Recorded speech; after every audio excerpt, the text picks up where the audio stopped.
Hello folks, welcome back to the channel. Thank you very much for joining me once again. You're always most welcome.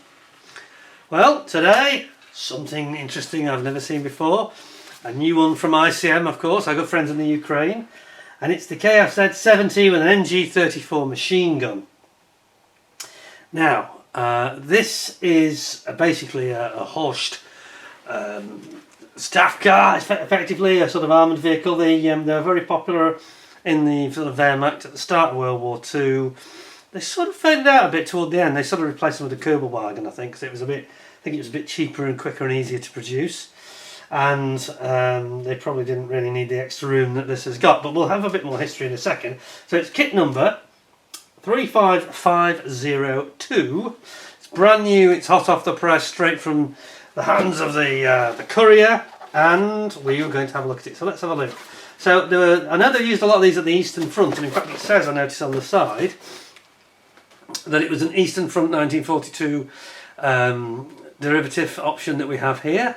And then we have, interestingly, it sort of says Eastern Front 42, this dark, rather inappropriately dark colour, and then it's got World War II after 1943 in the sort of desert yellowy green colour, which was more common, you know, on tanks coming out of the factory and all that sort of stuff. So it says on the side, multi-purpose heavy vehicle, Horch 108 Type 40 in the infantry transport variant with an MG34 machine gun mounted. The car model kit has highly detailed body, chassis, elements and engine. Two-tone colour scheme option for different time periods. Yeah, they don't mean the plastic. It's not a matchbox in here. That's the pity. No, I love ICM, as you know. I do miss my matchbox though. Let's have a look what we got then. So, it's not a vehicle I've ever seen before. It's not a kit I've ever seen before. But it is a brand new tool, this one. And get into it. There we go. We're in, he says. I haven't got rid of the final hurdle. They're actually easy to open when they're these shallow boxes. When they're a deeper box, then it's a real challenge because it wants to hang on to the vacuum effect. And even with my mighty gloves, it can be a real challenge. Okay, so, okay, well, I see we've got rubber tyres, which I'm not the biggest fan of actually, but we shall see. We did that Studebaker truck recently, and that was, have a look at that, and that was actually non-rubber tyres, and that was fantastic. Alright, I'm just going to, forgive me ICM, because I've got an my Airfix pint glass here. It's very warm today. We're having some really warm weather. And it's quite humid and everything, and I've got my fan here. And I'm just going to have a quick blast of fan before we get into this, and a quick drink of my Jeremy Clarkston's Hawkstone cider from the brewery in the Cotswolds. Very nice, very happily, lovely.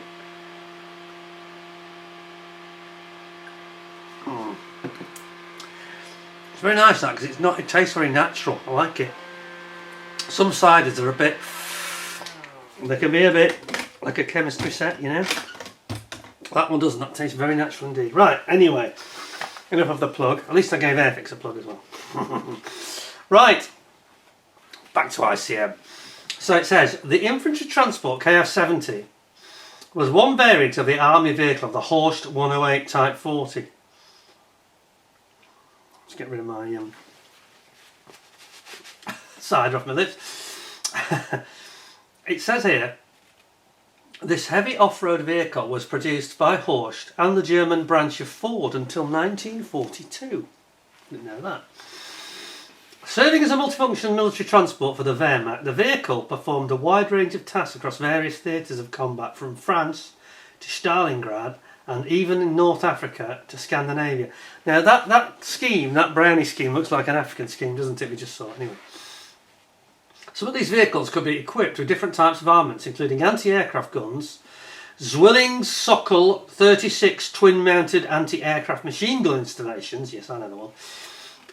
Zwillings Sokol or MG34 machine guns. So we've got the short straw. We've got the MG34. Vehicles equipped in such a manner were used for anti-aircraft defence, providing fire support, patrolling and escorting transport convoys. Really? Well, and we know that's true, of course, but really, did they believe that then? Because I can tell you, they can imagine why in 1944 they weren't bothering with them in places like Normandy, because that will give you no protection against a Hawker Typhoon or a Thunderbolt or a Spitfire or a Mosquito or a Mustang at all, would it? I mean, there's no way I'd stand up there sticking up like a big target with that machine gun, aiming at something like that, coming at you at 400 miles an hour. No. Anyway, let's have a look at the decals first of all. And it's mainly just instrumentation and some number plates here, as you would expect. Let's have a look. There you go. Those are nice though, aren't they? Very nice. Nice instruments and a couple of different options in the markings. Right, so let's have a look at the meat and potatoes of the instructions. Let's get into that. So again, we've got the nice, lovely box art as usual, as we've come to expect from ICM these days. And whoops, what goes on there? Then we've got our sprue map, and it looks like we're going to use pretty much everything, apart from the mountings for the MG34, which you don't use in this particular case. Okay, so going to build our engine. Did it say what the engine was? Engine, yes, a Horch V8, 8-cylinder. I'm pretty sure it's a petrol. 3.8 litre with 90 horsepower. Okay, so it's a V8 petrol. V8 petrol, yeah, that makes sense. Okay, so here we go. So it's got the twin carburetors, it looks like, and it's got your starter motor and your alternator going in. Twin carburetors going over the top. Quite an unusual setup, that, isn't it? And then you're going to build up your rails for your chassis. Usual thing, putting in all the various rail members to support it all the way along to give it strength. Then we've got our differential. It looks like that's the back there. Differential at the back with the drive shafts. And you've got the suspension, quite a sturdy looking rocker arm going in there. It needs to be, doesn't it? Because I don't think it's light. What was the weight? I didn't read that out, did I? Sorry, I've left you short here. Crew of 5, could take up to 5 people. 3.2 tonnes it was. Oh, that's quite heavy. That is heavy, isn't it? That's proper heavy. Yeah, okay. Like a truck almost. It had a maximum speed of 90 k's, that's 50 miles an hour. 55? 55. And a range of 375 k's, that's about 250 miles. Yeah, okay, back to where we were. So, it says. So then we're putting in our, looks like our steering? Yeah, it's quite an interesting setup actually. It's got this sort of interesting steering rack. It is the steering, isn't it? Yes, it is. And then you've got your shockers, you've got actual spring shockers. So it's actually got like a wishbone suspension system. So it's actually like almost Porsche-like or similar. And then you've got multiple double shockers on both sides. So it's got a total of 8 shockers, damper springs, you know. Has it got helper springs as well? It looks quite advanced, this suspension, for me, for 1942. It's almost like a race car derived design. Big wishbones, as you can see. And what is that? I just wonder what that rail's supposed to be that's labelled A. What's that? Is that it might just be the hydraulics. Yeah, okay, it's the hydraulics. Yeah, for the brakes it is. It's the brake lines. That's really well done actually. That's quite detailed, isn't it? I'm impressed. And then you're going to drop in your other wishbones on the other side. So you've got this full, proper like sports car wishbone setup, double wishbones. This is like a Porsche. It's incredible. And then you've got your engine being dropped in straight on top of the transmission. You've got your exhaust going in here. And then over here we've got the sort of plate that protects the passenger compartment, and you've got the anti-roll bars, part of the suspension there as well, stop it heeling on the corners, front and rear anti-roll bars. Then you have got, oh yeah, same again on the other side, more anti-roll bars. And then you've got your front bumper going in here, you've got your wheel going into your rubber tyres here. Then you put your wheels and tyres on, like so. And then you've got your completed chassis. Then you've got your floor for the cabin area now.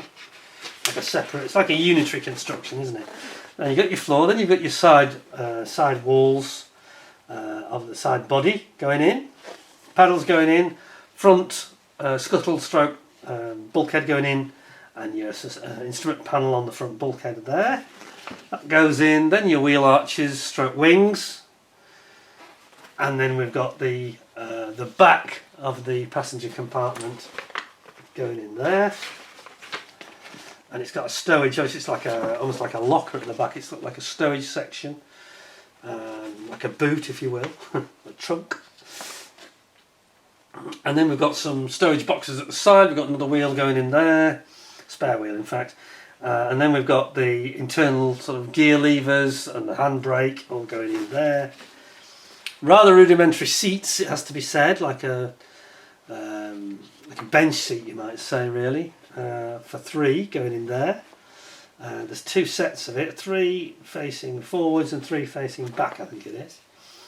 No, sorry, 2, I'm wrong. It's 2 at the front in the conventional manner, complete with a rifle stand, rifle rack, you might say. So it's 3 at the back and 2 at the front, hence the 5 persons. Then you've got your windscreen going in here, and you've got your bench seat for sitting at the back going in. Again, more rifle racks. It's got a lot of Mauser rifles, like K97 style rifles going in. You've got your doors coming in here, complete with door handles, very rudimentary metal door, no windows, it's just open, isn't it? So it's hard to look if it rains. I mean, it has got a roof, folding roof, you'll see that in a minute. So those doors go on. Bring your chassis and your top body in together here. Then you're going to add your drive shaft here. It's universal joints. Put your radiator at the front. Bonnet goes over the engine here. The steering column goes in as well, and then you've got your front bumper right at the front there. And then finally you've got your sort of tonneau cover stroke roof, a canvas roof that goes over the top.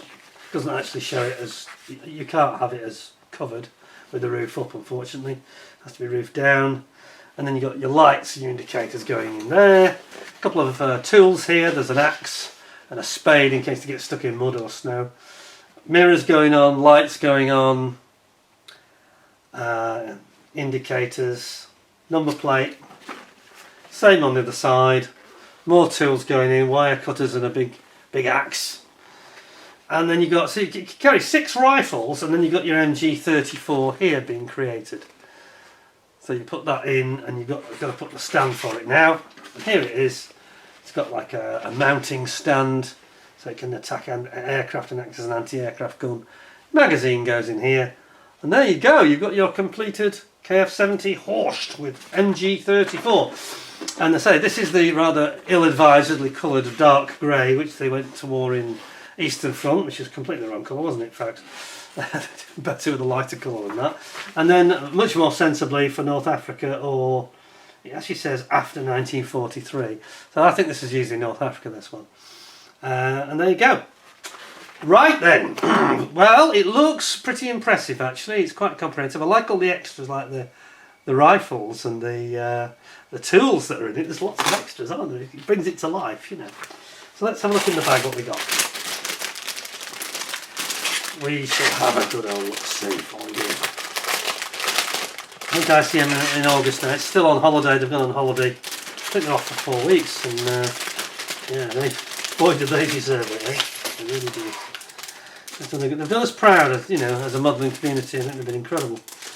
Right, so we've got some rubber tyres. Not really a fan of these. I did prefer the like on the Studebaker we saw recently, where it had plastic tyres. They're not bad, it's just that you always end up with this centre seam, don't you? Unless you're Ryefield model. We saw that recently on that Puma, which was absolutely the most stunning rubber I think I've ever seen, actually. So well done. So here we go. Get a bit closer for you. You can see what I mean. It's got that centre seam. It's not a bad one at all. Not bad. I mean, you only just notice it with my big zoom, really. But the thing you don't get any writing on the side. It's very difficult to do. I say, apart from that Ryefield model we saw, which was exceptional. It's not easy to produce that, but I still think that for the future, if ICM wants any advice, I would say try to steer clear of the rubber tyres. They don't age that well, and it just limits what you can do with them as a manufacturer in terms of detail, you know. So I try and stick with that's the spare one. I try and stick with them in plastic, moulded plastic. Right, that's done. That's very nice though, nothing wrong with them. Then we've got our machine gun MG34, and I've got my head around the difference between the 34 and the 42. The 42 is the one that has like a shroud around the barrel, and the 34, this one, doesn't have any shroud. It's just got a vented barrel, hasn't it? Well, you can say it's a shroud, I suppose, but it's not like an outer shroud, let's put it that way. So here we go, that's your MG34. And the stand it goes on there, the mount I should say. Now on the other side is a very nice moulded gun, isn't it? I've got to say. You got your magazine ammo here as well, bullets. Yes, I think that's very, very impressive indeed. So that's nice. Then we've got some clear parts. And get into them. There we go. ICM's bags are excellent. They're almost too good. Quite hard to get into. And we've got a clear glass windscreen. It's just a twin windscreen. That's the only glass that's in here apart from the lights. Front and rear light. I think it's just got one rear light in fact. Very nice. Nothing wrong with that. Absolutely fine. And it's got a fold down windscreen. I didn't actually notice whether you could have it in a folded down position. A bit like a Jeep, I think it is. So you can always... I can well imagine a lot of the time they'd have it down, if they weren't at the front line anyway.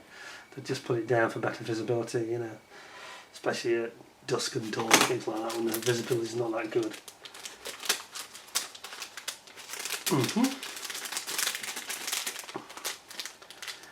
My goodness, just excuse me a second, it's a bit like the Vietnam effect again. It's warm today, it's very humid, that's the problem. Quick drink, excuse me. That's a really nice cider. I've had the Hawkstone products, Jeremy Clarkson stuff.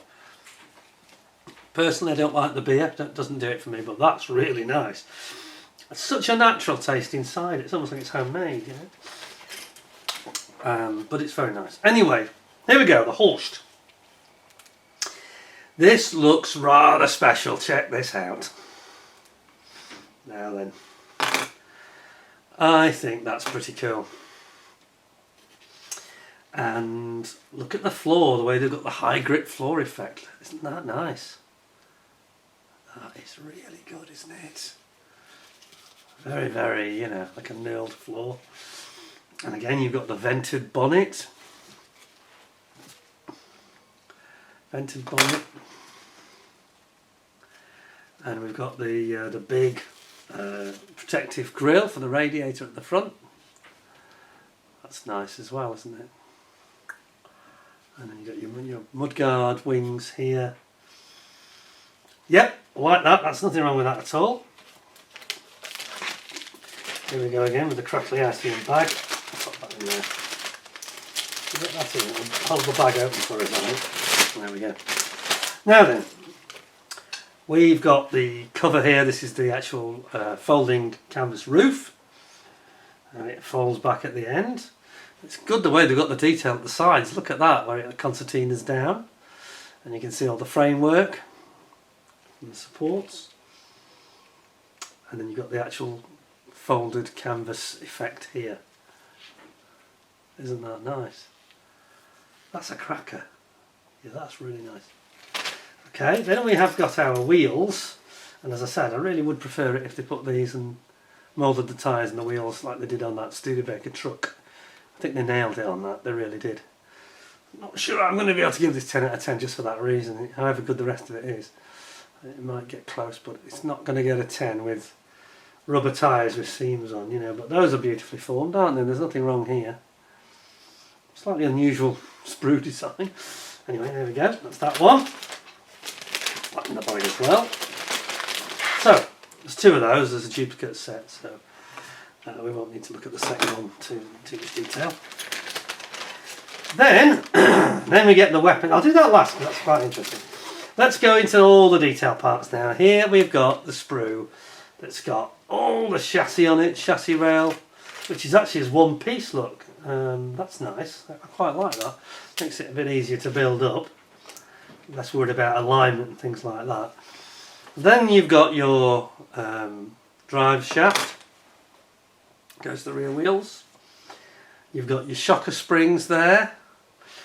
I say that, or are they helper springs? I can't quite get my head around it. There's a lot of them. Look at the number of springs we've got here, look. That's a lot. And they go on and on and on, and then they, oops, and they carry on this side as well. So there's quite a lot, and then there's even more, look. There's more still. Springs, springs, springs, springs. Then you've got your engine, and it's actually beautifully detailed. Look at that. A bit closer. They've done that with some proper detail. And you've got your wheel hubs, and you've got your steering wheel, is it? Is that the steering wheel? No, it can't be the steering wheel. It can't be the steering wheel. What is that? Where is the steering wheel then? No, it isn't the steering wheel. It must be the internal for the wheel and the wheel for the spare that you don't normally see. Yeah, okay. But then you've got all these wishbones that I spoke about, the double wishbone suspension, very Porsche-like, like a race car style, which helps to keep the wheels in contact with the road more. And then you've got all the support chassis rails, you've got your seats here, and then you've got your, this is the bench seat at the back support. You see, it's almost like slide molded. This, it's kind of it's almost like very 3D. Check it out on this side actually. Yeah, it's not the better side to look at the parts, but then you have got your differentials, the universal joints, again very beautifully moulded. So finely sort of created, isn't it? You know, it's almost it's not just moulding, it's what's the word I'm looking for? It's like it's like watchmaking. It's such fine, to create the mould for this even, you know, it's such fine parts. It's not easy, is it? Proper craftsmanship gone into this. Is that the clutch? Is that the here and here? It's almost like the clutch plates, isn't it? I think it's the where the universal joints go in. Actually, it's the end plate of the drive bell, effectively coming out of the gearbox. You get your radiator there. Yeah, the word I was looking for was engraving. It's almost like engraving work. Super fine, you know. Like these, I think these are the brake drums here, the brake drums. Look at those. And then of course you've got your lights, headlights. What a wonderful sprue. Beautiful, so fine. You know, it's so delicate.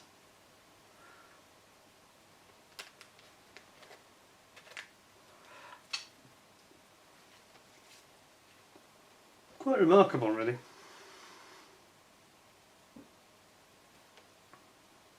Come over this end and you've got these tiny pieces, you know.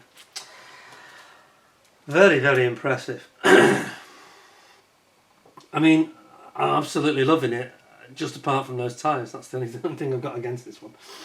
Apart from that, it's remarkably good. So beautifully formed, but I just wish that they would sort of stray away from having rubber tyres, because it seems to limit the realism and also the potential longevity of the model. It doesn't, you know, after 10 or 15 years they start to go a bit weird, don't they, usually.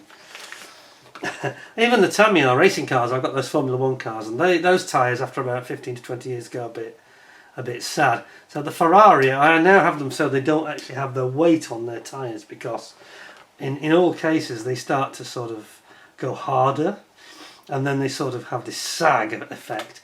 And if you take the weight off, it does eventually go away a little bit. It's just they just harden and the weight of the kit just starts to impact on the rubber. It just doesn't last well, does it? You know, it just doesn't. So what I did is I put them on one of those rotating turntables. You've seen it, many of you, I'm sure, and I've shown the Ferrari or the McLaren, and indeed the Lotus. And it's not as bad on the smaller kits. It's on the bigger ones, the heavier kits. You really notice it on those. But if you take the actual weight of the wheel, so it overhangs on those turntables and it's not physically touching the ground, the problem just seems to vanish. It's a good way of getting around it. Anyway, last sprue. This you're going to like, I'm sure of it. Check this out. So here we've got weapons and small parts. So we've got our steering wheel. Look at that. Absolute classic steering wheel. What a beauty. And we've got our exhaust system here. Spade. Got pickaxe. And then we're getting into some of the weapons. So here we've got these, the Mauser 97, K97s I think, carabiner rifles. Turn it this way, see these ones. Here we go. Yeah, the Mausers, aren't they? I'm sure of it. Good rifle, very reliable. Got there's a bipod there. Look, bipod. And here we've got these are these parts in the instructions. I was a bit perplexed. It's actually the hoses, it's the hydraulic lines for the brakes from the front to the rear brakes. Remarkable. Great detail, that. Absolutely incredible.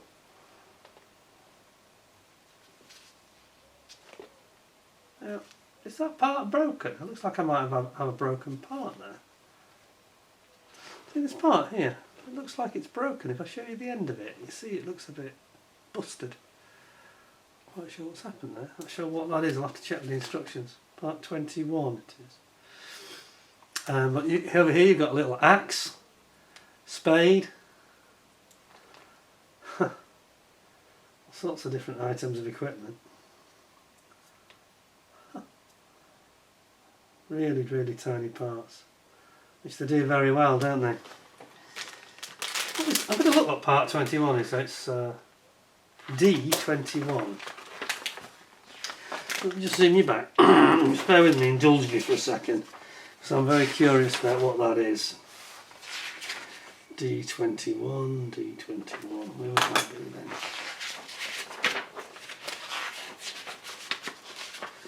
Looked like it might be sort of suspension or something, didn't it?